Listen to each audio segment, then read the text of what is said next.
que M. Alassane Ouattara renonce immédiatement à cette candidature illégale. En violation manifeste de notre loi fondamentale, M.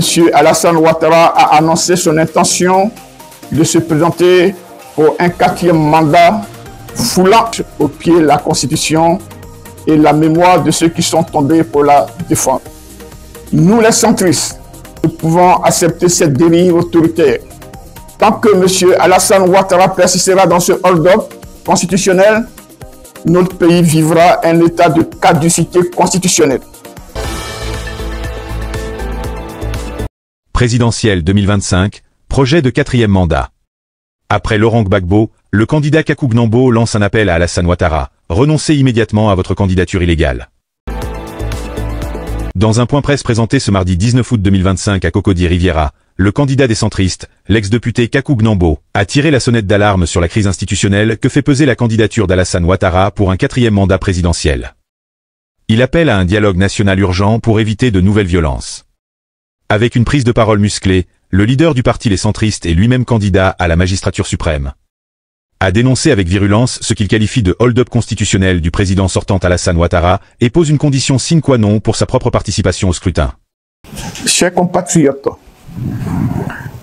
notre Constitution fixe clairement la durée et la limite des mandats présidentiels. 5 ans renouvelables une seule fois. C'est sur cette base que M. Alassane Ouattara a été élu en 2010, puis réélu en 2015. Son mandat devrait donc s'achever le 25 octobre 2020.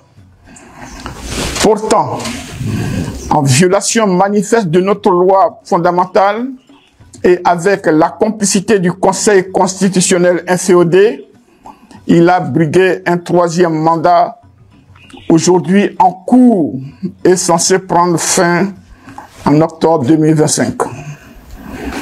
Cette forfaiture a plongé notre pays dans des violences meurtrières qui ont coûté la vie à plus de 80 compatriotes et blessé des centaines d'innocents.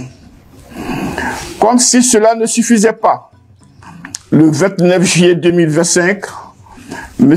Alassane Ouattara a annoncé son intention de se présenter pour un 4e mandat, foulant encore davantage au pied la Constitution et la mémoire de ceux qui sont tombés pour la défendre.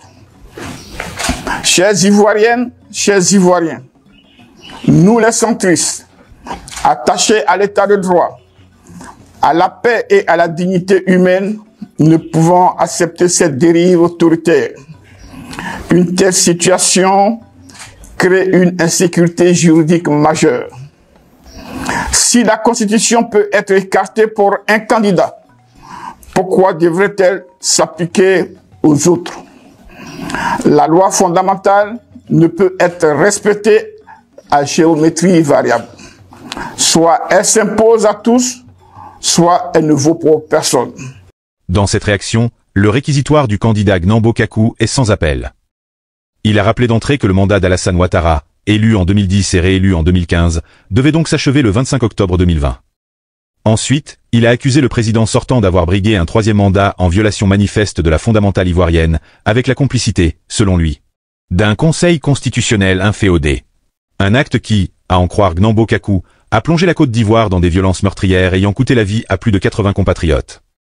La perspective d'un 4e mandat, annoncé le 29 juillet dernier, est présentée comme une forfaiture supplémentaire, foulant encore davantage au pied la Constitution et la mémoire de ceux qui sont tombés pour la défendre, a-t-il déclaré.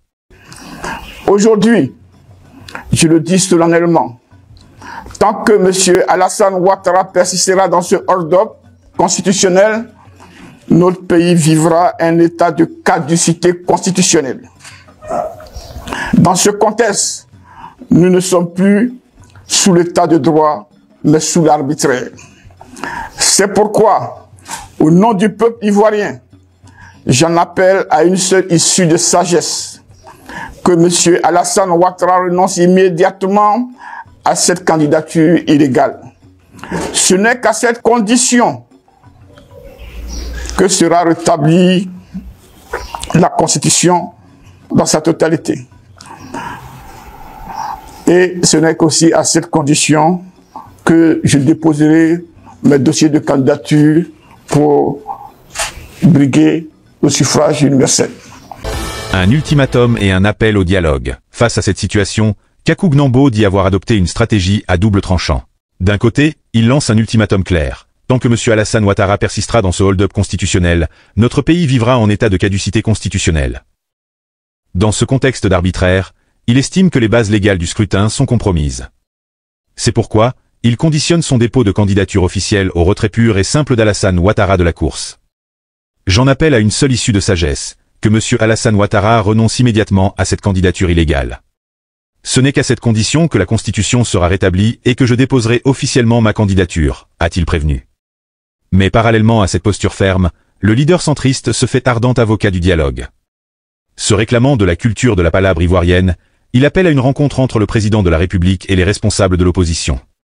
Parce que chaque vie humaine est sacrée, nous devons avoir l'humilité et le courage de nous asseoir autour d'une même table, plaît-il, évoquant sa longue marche pour la paix de 418 km, de Bouaké à Abidjan, comme un symbole de son engagement. Éviter que l'histoire ne se répète. Tout le discours de Kaku Gnembo est tendu vers un objectif. À savoir, empêcher une nouvelle flambée de violence. Chaque violation de notre Constitution a déjà coûté trop de vies. Ne laissons pas l'histoire se répéter, a-t-il insisté, appelant à choisir la paix plutôt que la violence, le dialogue plutôt que le silence. Enfin, en liant directement le respect de la Constitution à la paix sociale, le candidat des centristes place la barre très haut. Son intervention marque un tournant dans la campagne électorale, qui risque de se jouer autant dans la rue et autour des tables de négociation que dans les urnes. Mes chers compatriotes, chaque violation de notre Constitution a déjà coûté trop de vies. Ne laissons pas l'histoire se répéter. Disons non à l'injustice, non à la confiscation de la démocratie, non à l'inégalité. La perspective d'un 4e mandat fragilise un pays déjà marqué par de profondes blessures. Depuis toujours, notre peuple s'est distingué par sa culture du dialogue, de l'écoute mutuelle. C'est pourquoi, en tant que citoyen, j'appelle à rencontrer le président de la République et les responsables de l'opposition. Parce que chaque vie humaine est sacrée.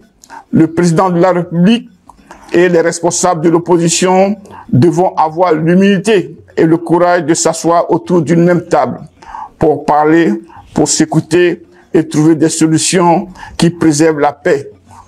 Car pour le prix de la paix, encore si fragile dans notre pays, je n'ai pas résigné un seul instant à prendre sur moi et faire la longue marche pour la paix. Une marche de 418 km de Bouaké à Abidjan.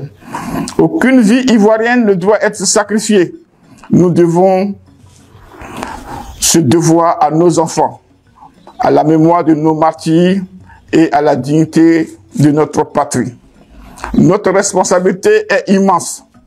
Choisir la paix plutôt que la violence, le dialogue plutôt que le silence, l'unité plutôt que la division. Ensemble, avec patience et respect, bâtissons une Côte d'Ivoire réconciliée et fraternelle. Que Dieu bénisse la Côte d'Ivoire, les centristes Nyambo Kaku. Merci.